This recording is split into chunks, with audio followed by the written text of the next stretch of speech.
Well, there they go again.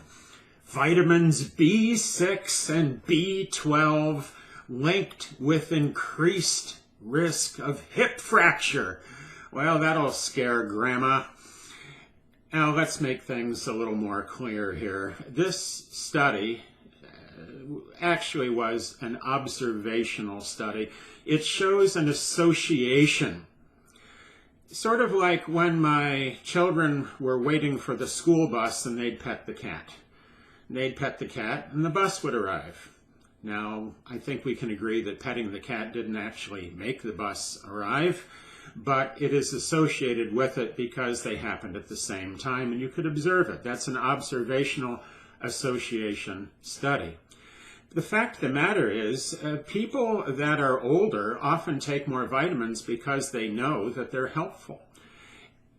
I asked a friend of mine at the Perelman School of Medicine at the University of Pennsylvania, physiologist and associate professor Rob Smith, PhD, and he said, it seems likely that the people taking the most B6 or B12 were the oldest ones studied, the ones who were more likely to fall and break bones.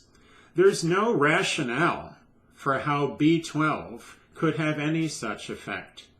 And if they also took appropriate doses of vitamins C and D and E and the mineral magnesium, says Dr. Smith, they probably would have a much lower risk of bone breakage, not to mention a lower risk of cardiovascular disease.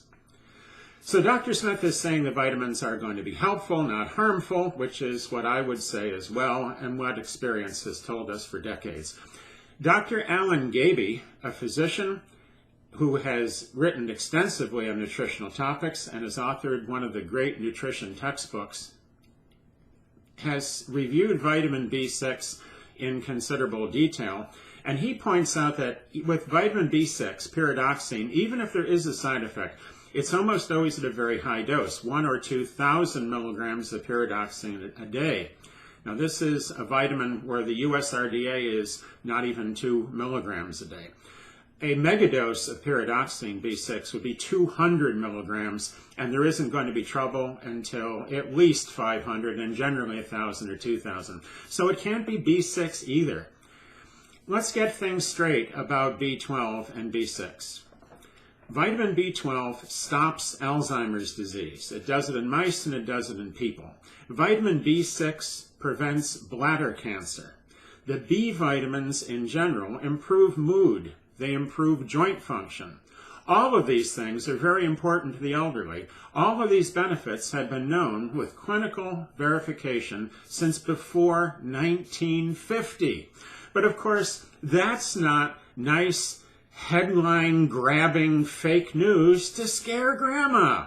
Well, it's important that we remember that vitamin supplementation for the elderly is a solution. It is not the problem. Poor nutrition is the problem. Too many drugs is the problem. And too many time-wasting, silly studies with even sillier conclusions are also the problem. So take your vitamins and make sure that Grandpa does too.